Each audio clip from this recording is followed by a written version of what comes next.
সুনামগঞ্জে নদ নদীর পানি বাড়তে থাকার বিষয়ে জানাতে সরাসরি যোগ দিচ্ছেন আমাদের আরেক সহকর্মী বিন্দু তালুকদার। বিন্দু, নদ নদীর পানি বাড়ার বিষয়ে সর্বশেষ কি তথ্য আছে আপনার কাছে জানাবেন।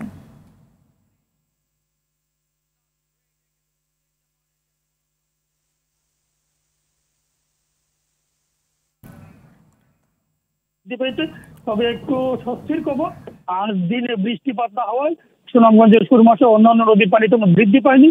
শুধুমাত্র সিলেটের নিকটবর্তী ছাতক উপজেলার একটি অংশে বিপদসীমার 46 সেন্টিমিটার উপর দিয়ে পানি প্রবাহিত হচ্ছে।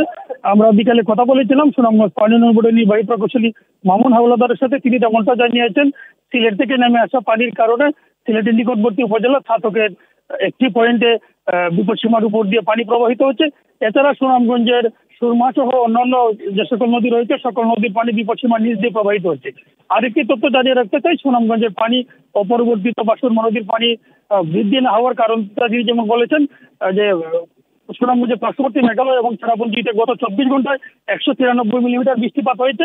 এর আগের দিন গত 24 ঘন্টায় চেরাপুঞ্জিতে 634 মিলিমিটার বৃষ্টিপাত রেকর্ড হয়েছিল। এছাড়া সুনামগঞ্জে গত 24 ঘন্টায় সকাল 9টা পর্যন্ত 15 মিলিমিটার বৃষ্টিপাত রেকর্ড করা হয়েছে।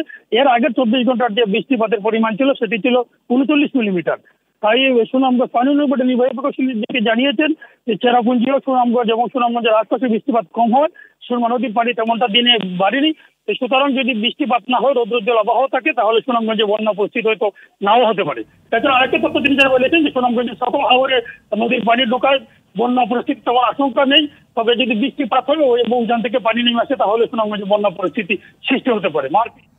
ধন্যবাদ আপনাকে।